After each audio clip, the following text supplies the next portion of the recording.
17세기 프랑스 사상가였던 파스칼은 자신의 대표작 팡세에서 인간은 자연에서 가장 연약한 갈대에 불과하지만 생각하는 갈대다.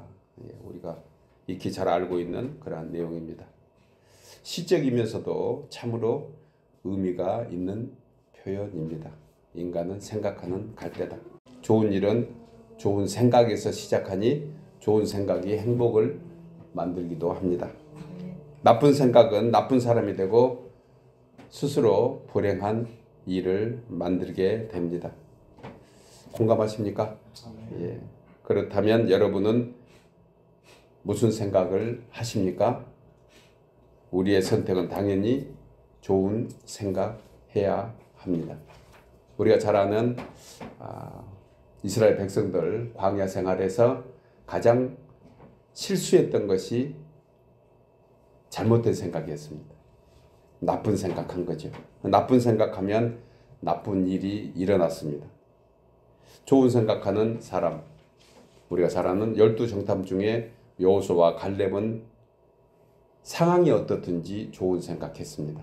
그래서 그들은 약속의 땅 가나안에 들어갈 수 있었던 것을 우리는 교훈 삼을 수 있습니다. 그런데 여러분, 성도된 우리는 단순히 자신만을 위한 좋은 생각에 머물러서는 그 또한 안 됩니다. 다른 사람들도 다 좋은 생각합니다.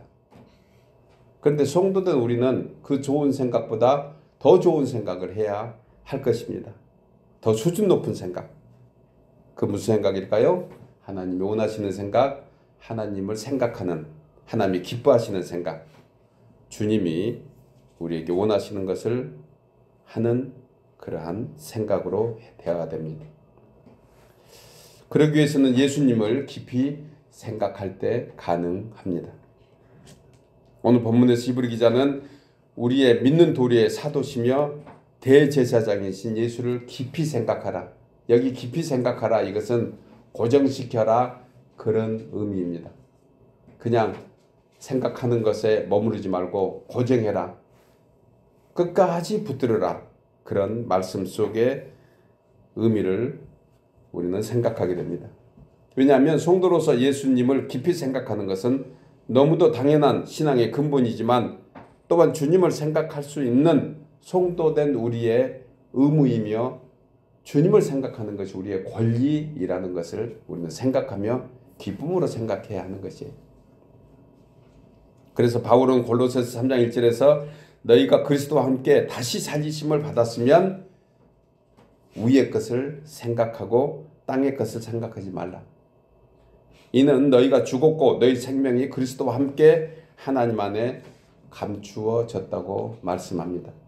이미 우리는 그리스도와 함께 살리심을 받았습니다. 그러니 당연히 생각하는 것이 위의 것을 생각해야 한다고 우리에게 권면해 줍니다.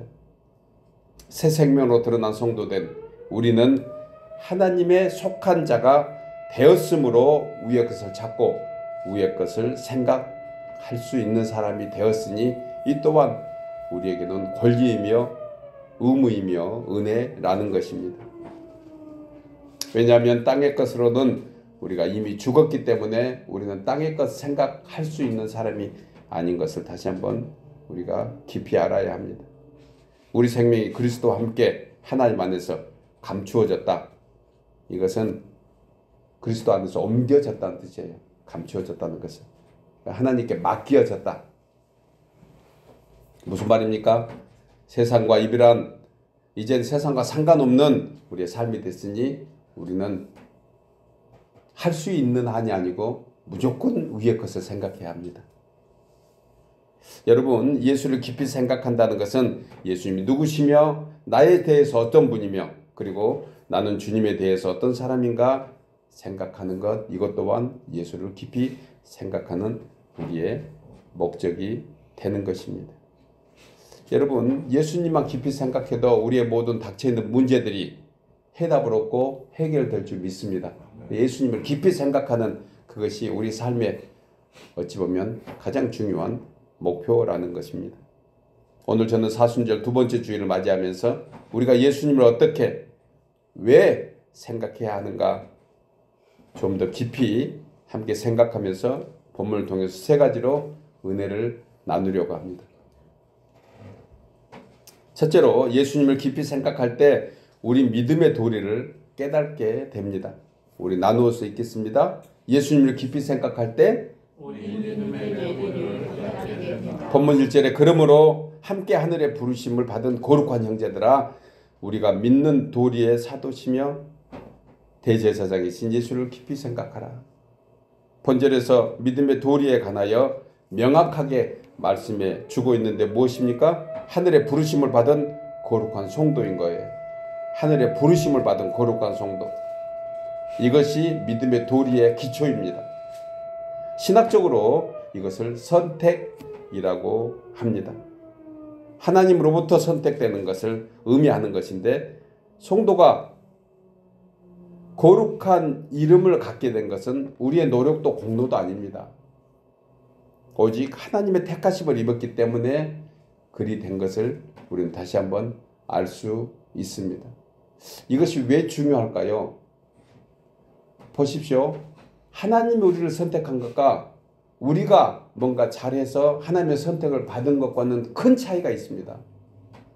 만약에 우리가 뭔가 잘해서 우리가 무슨 공로가 있어서 무슨 대가를 치러서 하나님의 자녀가 됐다고 생각하는 그러한 신학적인 논리, 그러한 교리 아니면 성경의 어떠한 해석을 하고 있다 하면 이것이 결국은 자신에 의해서 선택이 되고 안 되고의 결과잖아요. 그러니까 자신의 선택을 받았다는 것은 어떤 경우에는 믿음이 좋을 때는 또 은혜가 있을 때는 성령 충만할 때는 별반 흔들림이 없습니다.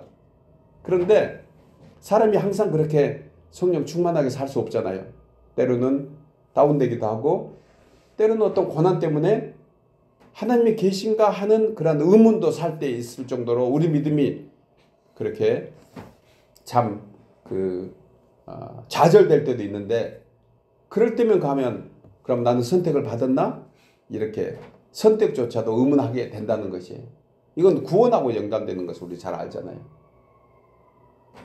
반대로 하나님께 선택을 받았다 하면 나의 상황과 나의 감정과 나의 어떤 믿음과 사실은 크게 믿음과는 상관이 있죠. 그런데 나의 어떤 상황과는 크게 차이가 없는 것입니다. 하나님이 나를 선택하셨기에. 하나님은 신실하시고 하나님은 변함이 없으신 하나님이십니다. 믿으십니까? 그렇다면 우리의 신앙이 하나님께 선택을 받았다는 그러한 믿음의 도리, 이 기초로 가진 신앙부터가 가장 근본이며 우리의 사실은 신앙의 기초인 것을 생각할 수 있습니다. 이것이 개혁주의 신앙의 근간인 장로교 교리의 기초입니다. 이걸 예정론이라고 합니다. 사실 이 내용은 어느 종파나 교리나 신학적인 논리가 아닙니다. 이 예정은 성경이 말씀하고 있는 가장 중요한 그러한 우리의 복음의 핵심 중에 하나인 것이에요. 에베소서 1장 3절에 보면 이 말씀을 합니다. 찬송하리로다 하나님 곧 우리 주 예수 그리스도의 하나님께서 그리스도 안에서 하늘에 속한 모든 신령한 복을 우리에게 주시되 곧 창세 전에 또 그리스도 안에서 우리를 택하사 우리로 사랑 안에서 그 앞에 거룩하고 흠이 없게 하시려고 그 기쁘신 뜻대로 누구의 뜻대로? 그 기쁘신 하나님의 뜻대로 우리를 예정하사 예수 그리스도로 말미암아 자기의 아들들이 되게 하셨으니 이는 그가 사랑하시는 자 안에서 우리에게 거저 주시는 바 할렐루야 거저 주시는 바 그의 은혜의 영광을 찬송하게 하려 함이라. 거저 주셨대요. 거저. 누구 안에서? 그리스도 안에서. 바울은 에베소 교인 성도들에게 이 얘기를 굉장히 강조합니다. 그리고 처음부터 이 말씀을 시작하면서 그 말씀으로 끝내는 거예요. 그리스도 안에서 택함 받음을 잊지 마세요. 그래야지 우리의 어떤 감정, 우리의 어떤 신앙 상태에 따라서 업앤다운 된 것이 아닙니다. 우리의 구원은, 우리의 믿음의 도리는 그리스도 안에서 이미 예정되어 있는 것이에요. 그런데 이 본문에서 예정된 사람이 주시는 복이 있습니다. 무슨 복이죠? 신령한 복. 그런데 하나님의 자녀가 되었음에도 이 신령한 복에는 관심 없고 세상 복에 관심이 있으니 이게 이제 우리의 문제를 만들어내기 시작하는 거예요. 신령한 복을 사모해야지 하나님의 택함을 받은 성도로서의 당연한 도리이며 또한 그 추구하는 바가 될 텐데, 경우에 따라서는 아니 오히려 하나님의 신령한 복을 사모하기보다는 세상 복에 묻혀서 하나님의 신령한 복을 사모하지 않으니 택함을 받았음에도 불구하고 과연 내가 택함을 받았나 의심하게 되는 우리의 어떠한 연약한 부분들이 있을 수 있다는 것입니다. 여러분, 여기서 우리가 지켜야 할 믿음의 도리를 두 가지로 찾아볼 수 있는데, 그 앞에서 거룩하고 흠이 없게 하는 것입니다. 그러니까 믿음의 도리에 잘 먹고 잘 살려고 이 세상에서 신앙생활하고 예수 믿는 것이 아니라는 것이에요. 그 앞에서 거룩하고 흠이 없게 하시려고. 이것이 신령한 복의 첫째인 줄 믿습니다.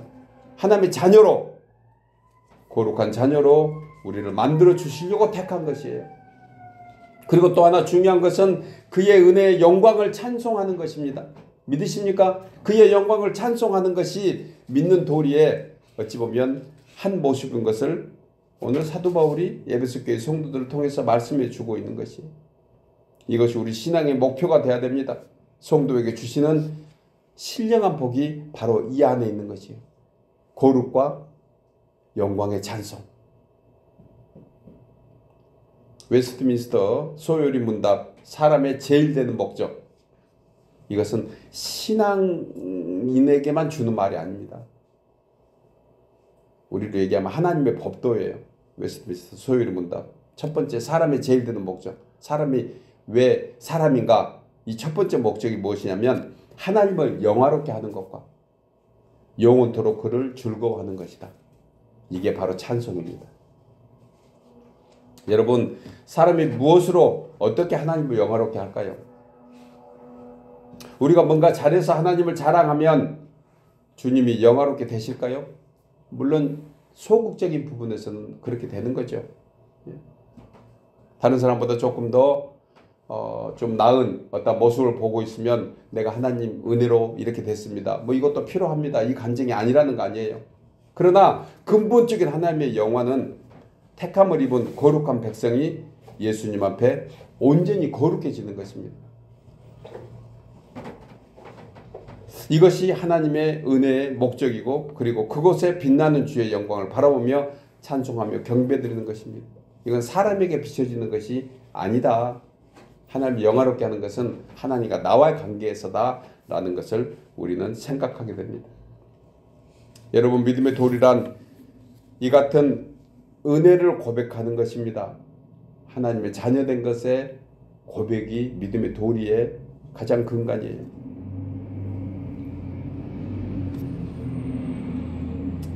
시편 28편에 이 은혜를 시인은 이렇게 말씀합니다. 내 삶의 노래로, 내 삶의 노래로 여호와 하나님을 찬송하라고 했습니다. 배워서 들어서 그냥 아는 지식으로 남의 신앙을 노래하는 것이 아니고, 배워서 들은 말씀을 통해서 내 신앙으로 바꿔서 하나님을 찬송하는 것이 하나님을 영화롭게 하는 것이다. 여러분들의 찬송은 누구의 찬송입니까? 나의 노래, 나의 삶의 찬송, 우리의 삶의 은혜, 우리의 간증이 되기를 주의 이름으로 축복합니다. 이것이 예배입니다. 예배. 다윗은 시편 28편 7절에서 여호와는 나의 힘과 나의 방패이시니 내 마음이 그를 의지하여 도움을 얻었도다. 그러므로 내 마음이 크게 기뻐하며 내 노래로 그를 찬송하리로다. 사순절 기간 한 주간 이 말씀이 우리의 기도 제목 되기를 주의 이름으로 축복합니다. 여러분, 이 믿음의 도리는 그냥 되어지는 것이 아니라 매일의 삶에서 주님을 더 깊이 생각하며 묵상할 때 저 깊은 곳에서 분명히 문제는 있습니다. 우리 인생의 삶에서 문제투성이잖아요. 그런데 문제하고 상관없이 내 마음에 샘솟듯한 기쁨, 감사, 평안, 그것이 왜 그렇게 불릴 때 일어날까요? 하나님이 주시는 신령한 복을 그 순간 체험한 것입니다. 세상의 문제 다 뒤로 하고 내 영혼이 샘솟듯 일어나는 샘물 속에 평안 가운데, 그래서 내 배에 생수의 강이 넘쳐 흘리는 그런 평안이 우리 가운데 있게 될 것입니다. 사랑하는 여러분, 우리 모두는 하늘아버지의 택함을 입은 거룩한 백성이 되었습니다. 아멘입니까? 늘 기억하십시오. 그 거룩한 은총에 감사하며 우리 각자의 삶의 노래로 찬양하여 믿음의 도리를 깨닫고 주님과 동행하는 우리 귀한 성도들 모두 되기를 주의 이름으로 축복합니다. 두 번째로, 예수님을 깊이 생각할 때 주께서 사도이시며 대제사장이심을 믿게 합니다. 우리 나누어서 읽겠습니다. 예수님을 깊이 생각할 때,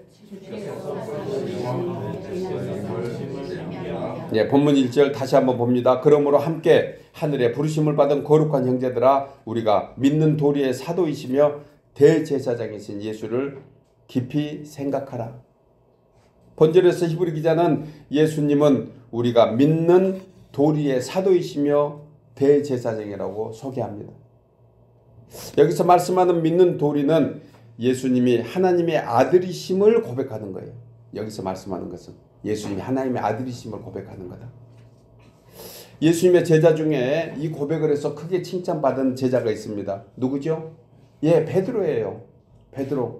베드로가 예수님의 12제자 중에 최초로 예수님께서 하나님의 아들이십니다, 이 고백을 하면서 얼마나 크게 칭찬을 받았는지 모릅니다. 마태복음 16장에 보면 예수님께서 제자들에게 사람들이 인자를 누구라 하느냐, 사람들이 나를 누구라 하느냐 이렇게 물을 때 제자들 중에 더러는 세례 요한이요, 더러는 엘리야요, 어떤 이는 에레미야 선지자 중에 하나이다 이렇게 말씀하대요. 이렇게 전하니 이 대답을 들으시고 예수님이 다시 묻습니다. 그러면 너희는 나를 누구라 하느냐? 그러면 너희는, 남들이 한 말 필요 없어. 남들이 하는 말 중요하지 않아. 너와 나의 관계이니 너는 나를 누구라 하느냐, 이 말씀을 물으신 거예요. 그때 시몬 베드로가 주는 그리스도시요 살아계신 하나님의 아들이십니다. 주는 그리스도시요 살아계신 하나님의 아들이십니다. 이것이 초대교회의 하나의 징표가 되었습니다. 초대교회. 이것을 헬라어로 줄이면 물고기 뜻이잖아요. 주는 그리스도시요 살아계신 하나님의 아들. 이 5개의 앞에 캐피탈 워드 그걸 합쳐놓으니까 익투스, 물고기. 그래서 가끔 자동차 타고 갈 때 아니면 어떤 상징적인 것에 물고기 표시 있는 거 보셨습니까? 이것은 제가 예수를 그리스도라 하나님의 아들로 믿고 있는 사람입니다, 이 표징이에요. 이 표예요. 그래서 자동차의 그 하나의 상품으로 이렇게 팔고 있는 것. 이것이 왜 중요할까요? 초대교회 때는 참 목숨을 걸고 신앙생활 할 때잖아요. 그때는 로마의 그 교황들, 로마의 시저, 교황이 아니죠. 로마의 시저를 통해서 로마의 그 황제들, 그 로마의 권력자들이 예수 믿는 사람을 핍박하면서, 또 유태인들이 핍박하면서 누가 예수를 진심으로 믿고 있는가 알지 못했던 그런 시절에 밖에서 놓고 하면 누구세요? 그러면은 네, 누구누구 성도입니다. 그러면은 표징 좀 보여주세요. 그러면 그때 보여준 것이 익투스, 물고기 표시를 이렇게 보여줬던 거예요. 그때. 그래서 한국에서도 많은 교회들이 이렇게 교회에 저도 한국에 신앙생활 할 때 그 교회를 이렇게 저희 집 앞에 달아놨는데 그것이 어느 교회 다닌다는 표시로 그 물고기 표시 마크 있는 것을 이렇게 붙여놓고 그런 게 다 그 이유입니다. 이게 굉장히 중요한 신앙 고백입니다. 주께서 사도시며 대제사장이신 것을 우리는 어떻게 알 수 있는가? 이것은 바로 주는 그리스도시요 살아계신 하나님의 아들이심입니다. 이 고백을 주님이 기뻐하셔요. 오늘날 우리에게도 이와 같은 고백이 있기를 주님으로 축복합니다. 너무 우리에게는 쉽게 들어서 너무 잘 알려져서 그리고 누가 이 얘기한다고 너 예수 믿어? 그리고 우리 목에 총칼 들어대나요? 아니에요. 너무 쉽게 우리는 너무 편하게 신앙생활하고 있는 것만 사실입니다. 그런데 오늘날 중동 지역을 포함해서 다른 타 종교 지역은 이 말조차 못하는 거예요. 이 표시조차 못 들어는 거예요. 그러니 이 고백이 얼마나 신앙을 붙들어 나가는데 중요한 어떤 목표이겠습니까? 이때 주님은 이 칭찬을 아끼지 않으십니다. 바요나 시몬아 내가 복이 있도다. 이를 내게 알게 한 이는 혈육이 아니다. 네 생각도 아니고 네 감정도 아니고 네 지식이 아니야. 하늘에 계신 내 아버지시니라. 이제 내일 아침부터 일어나면 주는 그리스도시요 살아계신 하나님의 아들이십니다. 이 고백으로 시작하는 저와 여러분 되기를 주님으로 축복합니다. 우리가 너무 잘 알고 있지만 이 고백은 하늘에 계신 너희 아버지께서 알게 하신 거야. 그리고 크게 칭찬하면서 너는 베드로라. 내가 이 반석 위에 내 교회를 세우리니 음부의 권세가 이기지 못하리라. 그리고 말씀하시기를 내가 천국의 열쇠를 내게 주리니 내가 땅에서 무엇이든지 매면 하늘에서도 매일 것이요 땅에서 내가 무엇이든지 풀면 하늘에서도 풀리리라. 이 얼마나 대단한 권세를 준 것입니다. 이렇게 축복하신 것은 왜 그럴까요? 오늘날 우리에게도 이 축복의 권세를 주셨다는 것이에요. 우리가 예수님을 깊이 생각하면서 닫혀있는 문제들 그것을 하나님께 맡기고 이제 나는 형통한 자가 됐다고 생각하면 그 형통한 자 그대로 하늘에서도 풀어주신대도요. 내가 누구와 어떤 관계에서 참으로 어설프고 또 관계가 그 서먹서먹한 관계에서 주님 그 관계를 이제 저는 풉니다. 하나님께 맡겨드립니다. 사랑할 수 있는 관계 되게 해주세요. 이렇게 하면 사랑할 수 있는 관계로 하나님이 풀어주신대도요. 그 상대방 문제에는 어찌하든지 나에게 닫혀있는 문제는 해결될 줄 믿습니다. 내가 누군가를 위해 축복합니다. 우리 성도를 위해 축복합니다. 연약한 자가 있고 육신이 연약하신 분들을 위해서 믿음이 적은 자를 위해서 축복합니다. 하나님 긍휼히 여겨주세요. 이 축복한 대로 하나님이 들으시고 하늘에서도 그대로 풀어서 역사하신다는 것입니다. 얼마나 우리에게 권세가 있습니까? 말 한마디의 권세, 그 생각 한 번의 권세가 우리의 환경을 바꾸고 우리의 가정을 바꾸고 우리의 모든 여건을 다 바꿔나가는 그런 권세를 준 거예요. 여러분 오늘날 이 성도의 고백, 이 신앙 고백이 여러분들에게는 낯설지 않을 것입니다. 그렇지만 왜 우리에게 낯설지 않는가 저는 가만히 생각해 봤어요. 제가 이 말씀하면서 주는 그리스도시여 살아계신 하나님의 아들이시다 이 고백을 하게 될 때 크게 감동받아서 아멘 그게 조금은 덜한 이유가 무엇인가 그만큼 신앙이 돈독해졌다는 거예요. 익히 그렇게 하고 있다는 것입니다. 또 하나는 하늘에 계신 아버지라 했으니 성령의 역사로 말미암아 우리는 이 고백을 우리가 쉽게 할 수 있다. 이 쉽다는 것은 대충 한다는 것이 아니고 확신을 가지고 할 수 있는 그러한 사람들이 됐다는 것에 우리는 너무너무 감사해요. 여러분 이 고백은 참으로 놀라운 믿음의 고백입니다. 오늘 히브리 기자는 이것을 이렇게 표현합니다. 우리 믿음의 도리, 믿음의 길, 이 최고봉은 무엇인가? 이것은 익투스, 주는 그리스도시요 살아계신 하나님의 아들이시다. 사도, 우리는 사도라는 단어를 많이 듭니다. 사도. 이것은 아포스톨로스라는 그런 단어를 쓰는데 이 뜻은 하나님으로부터 보냄을 받은 자다. 출애굽기에 보면 하나님께 보냄을 받은 자의 대표적인 사람이 누구죠? 출애굽기 모세입니다. 예, 모세. 내가 너를 바로에게 보내요. 이것이 바로 아포스톨로스라는 그런 단어에 인용을 하고 있는 거예요. 내가 보냈다. 모세가 이스라엘 백성들을 구원하는데 사도적인 역할을 수행하도록 고난을 베풀어 준 거예요. 이처럼 성도들 우리가 주님의 제자로서 모세와 같이 사도의 사명을 감당하도록 권능을 입혀 주었는데 우리는 입술의 권세를 주었습니다. 천국 열쇠를 준 거예요.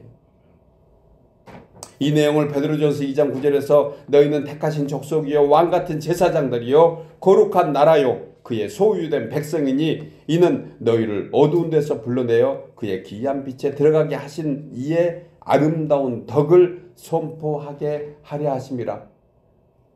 이게 복음 전하는 거예요. 배워서 전하는 복음이 아니고 내가 살면서 체험해서 그냥 그 모습 그대로 여러분, 이제 베드로와 같이 주는 그리스도시요 살아계신 하나님의 아들이심이라 고백하는 우리에게는 더 이상 어두움의 세력, 사탄 마귀의 권세에서 벗어나서 하늘 아버지의 권세를 입고 이 복음을 증거하며 선포하는 하나님의 정권 대사로 살아가게 하는 줄 믿습니다. 기독교 신학자 오웬 스텔라첸 목사님이 지어서 주님이 이렇게 살라고 하셨다. 이 책에 보면 오늘날 흔히 보이는 현상 중에 하나가 죄를 한탄하고 불쾌하게 여기면서도 멀리하지 않는다. 그 참 기가 막힌 표현입니다.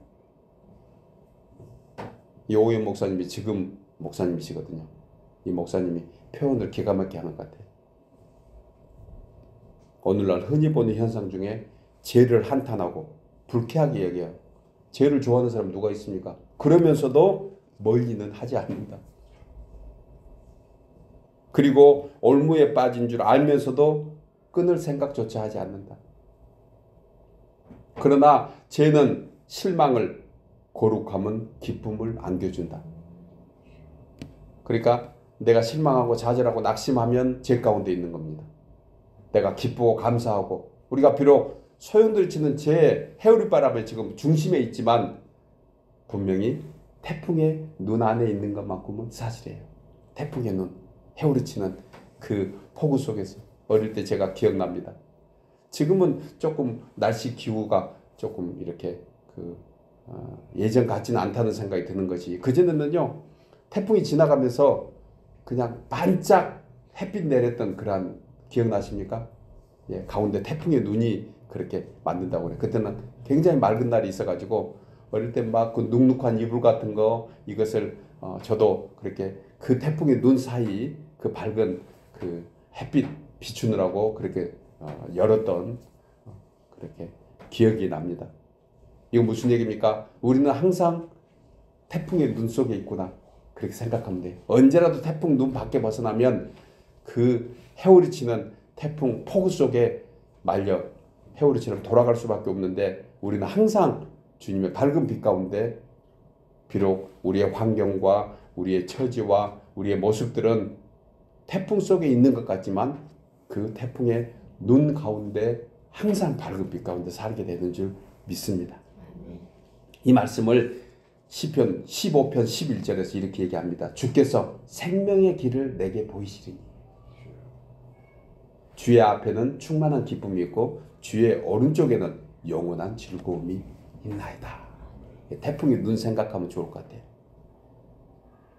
거룩함의 길이 바로 생명길입니다. 이 길에만 생명이 있고 주님이 지켜주시고 보호하는 그곳에만 우리에게 영원한 즐거움이 있는 줄 믿습니다.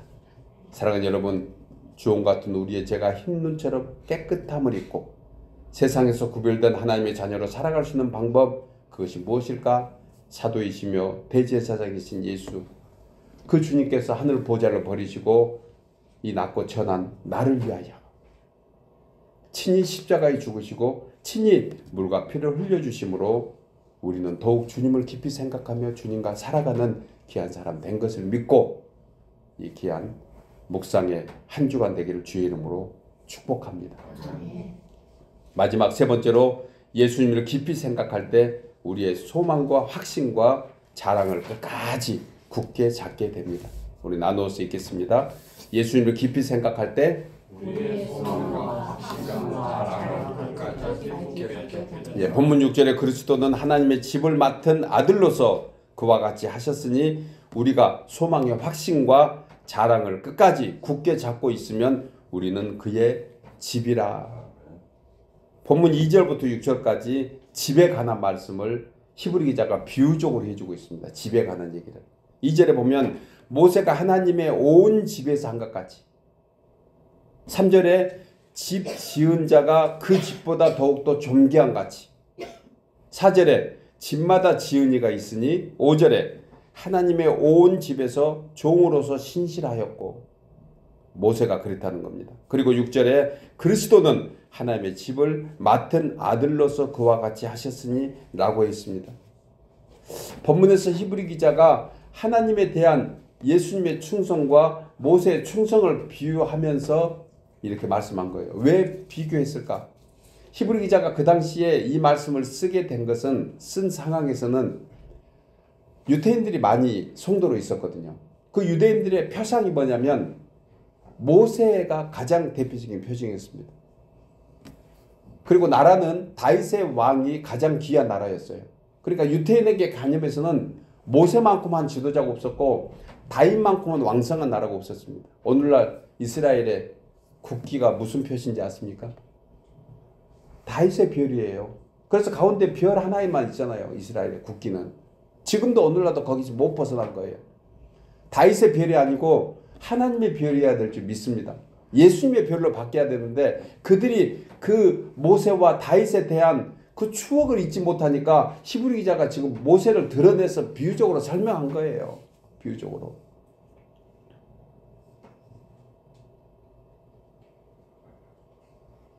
삼 절 이하에 그러나 모세보다 예수님께서 보다 우월하시다. 이것은 너희가 기준을 삼되 모세하고 예수님하고는 비교도 안 돼. 이 얘기를 지금 얘기해주고 있는 것입니다. 이렇게 언급한 것이 무슨 단어냐면 종과 아들이에요. 모세는 무엇이었다? 종이었다. 그런데 예수님은 아들이야. 이게 굉장히 중요한 우리의 신앙의 어떤 모습입니다. 5절 하반절에 모세는 종으로서 신실하였고 그리고 예수 그리스도는 하나님의 집을 맡은 아들로서 신실하였다. 종과 아들은 천지 차이잖아요. 계급 사회가 있었던 그러한 신분이 계급 사회로 나누었던 그때는 종과 아들은 종은 가장 하층민이잖아요. 종 위에 뭐가 있죠? 평민. 평민 위에 귀족들 있잖아요. 귀족 위에 더 귀한 것이 아들입니다. 아들. 여러분, 종과 아들의 차이가 무엇입니까? 본문에서 언급한 내용대로 표현하자면 영광과 존귀예요. 아들은 영광과 존귀가 있다는 것입니다. 이 영광과 존귀에 관하여 히브리 기자는 히브리서 2장 9절에서 오직 우리가 천사들보다 잠시 동안 못하게 하심을 입은 자 곧 죽음의 고난 받으심으로 말미암아 영광과 존귀로 관을 씌우신 예수를 보니, 그러니까 예수님께서 육신의 몸을 입고 있을 때는 천사보다 조금 못하게 하셨다는 거예요. 그러나 예수님께서 십자가의 죽음을 모두 다 이루시고 그리고 부활하시니 그 영광과 존귀가 완벽했다. 그래요. 천사보다 우월하기가 한도 없다. 그러니까 또한 천사를 드러냈던 이 히브리 기자의 어떤 그 사회적 의미를 보면 그 당시에 천사 숭배도 있었다는 거예요. 예수님을 숭배한 게 아니고 예수님을 경배한 데가 아닌 것이 아니고 모세를, 다윗을, 천사를 숭배했던 그런 모습. 이것을 제가 오늘날 히브리 기자가 오늘날 기록한다 하면 예수 믿는다 하면서 다른 것을 우리는 추구하고 있는 거예요. 예수 믿는다 하면서 세상의 명예, 세상의 권세, 세상의 부, 심지어 우리 자녀들을 예수님보다 더, 하나님보다 더 우선에 두는 것은 히브리 기자가 다시 한번 이 글을 쓸 것 같아요. 오늘날.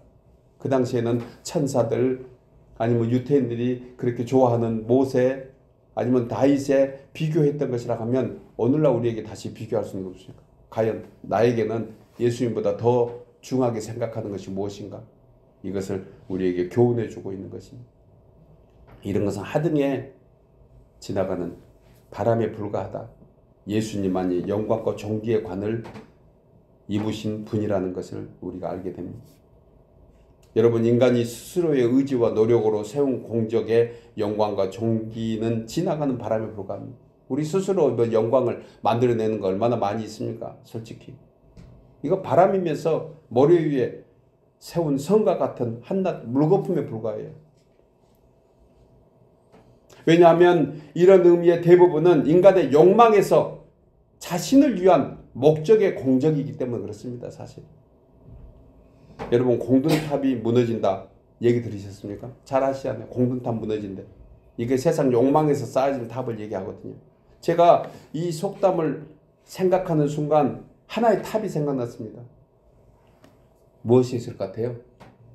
예, 맞아요. 바벨탑. 바벨탑 생각이 나더라고. 하나님을 대적하는 인간들의 대표적인 것이 바벨탑 사건입니다. 세계 연보라는 역대기 책에 보면 노아 홍수 후에 106년쯤 됐을 때 노아의 5대 손 벨렉이 태어났던 해에 바벨탑 사건이 일어납니다. 이렇게 세계 연보라는 책에 기록되어 있습니다. 그 역대기에. 그런데 인간들은 제2의 참혹한 결과로 홍수 심판을 당했을 때가 100년 전이라는 거예요. 그러니까 혹시 그 어린아이들 중에서는 이 시대에 충분히 그보다 더 오래 살 시기였으니까, 보통 100세 다 넘어 살았으니까, 그때 홍수 심판을 경험하고 나서 그 노아 할아버지 아니면 노아 아버지 아니면 노아 할아버지 그들에게 얘기를 들었는 그들이 다시 한번 106년 후에 이 바벨탑을 또 쌓는데도요. 이것을 강조하고 있더라고요. 불과 100여 년 만에 또 인간은 하나님 말씀에 불순종합니다. 스스로의 영광을 위해서 탑을 쌓은 것인데 당시 주종자가 누구냐? 함의 손자인 니므롯이라는 친구예요. 함의 손자. 내 친구 아닙니다. 그냥 이름을 지워버리고 싶어. 니므롯. 그는 권력욕과 명예욕이 강한 사람이라고 그렇게 오늘날 기록하고 있습니다. 니므롯은 창세기 11장에서 이렇게 얘기합니다. 또 말하되, 그러니까 니므롯이 그때 권세를 잡고 있을 때예요. 예. 자, 성읍과 탑을 건설하여 그 탑 꼭대기를 하늘에 닿게 하여 우리 이름을 내고 온 지면의 흩어짐을 면하자 하였더니, 니므롯이 한 얘기입니다. 이 내용을 이사야서 14장 12절에서는 이렇게 표현해줘요. 너 아침의 아들 계명성이여, 내가 네 마음에 이르기를 내가 하늘에 올라 하나님의 묵별 위에 내 자리를 높이리라. 내가 북극 지폐의 산 위에 앉으리라. 가장 높은 구름에 올라가 지극히 높은 이와 같아지리라. 이게 누가 지금 얘기하는 거죠? 사탄 얘기하는 거예요.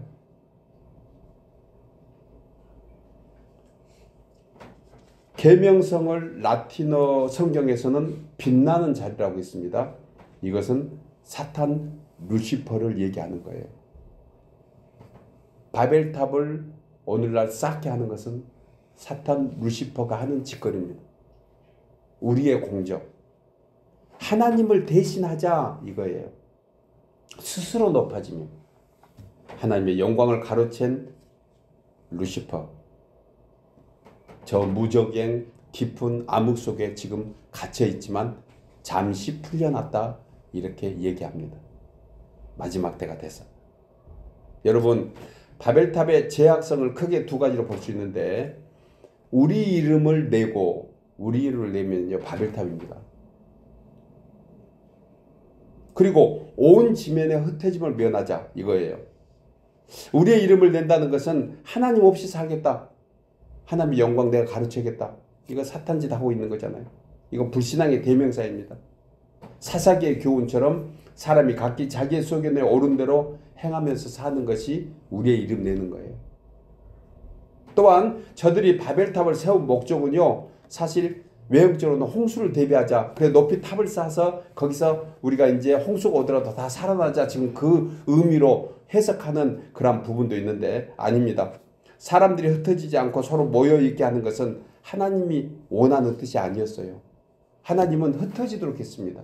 이것이 생육하고 번성하고 땅에 충만하라. 온 지구촌에 흩어져서 이 땅의 온 지구를 다 너희들이 관리하고 섬겨라 이런 뜻이에요. 그런데 모여서 흩어지지 말자. 흩어지면 안 돼. 한 권력자가 자기의 권력을 과시하고 욕망을 채워나가는 모습인 거죠. 이게 바벨탑입니다. 오늘날 인류는 바벨탑 쌓기에 끊임없어요. 악한 자들은 끊임없이 쌉니다. 거기에 그야말로 엄청난 폭탄, 그걸 싫고 권력을 싫어서 말 안 들으면 그냥 쏴 날리는 그런 모습들을 보게 됩니다. 인간을 위한 왕국을 세우고 있는 거예요. 여러분, 그렇게 공들여서 세운 바벨탑 지금 어디가 있습니까? 안 보셔서 몰라요? 한낱 고대 역사의 한 페이지가 돼서요, 지금 땅에 묻혀 있습니다. 완전히 진정 무너졌죠. 여러분, 사람은요 하나님의 창조의 목적대로 살 때 가장 안전하고 평안한 줄 믿습니다. 그것이 진정한 존귀이며 영광입니다. 저는 다시 한번 결론을 얻었어요. 우리가 영광과 존귀 가운데 산다는 것이 하나님의 뜻대로 사는 것이다. 이 회복을 위해서 하나님께서 유일한 길을 만들어 주셨는데 바로 예수 그리스도 십자가입니다.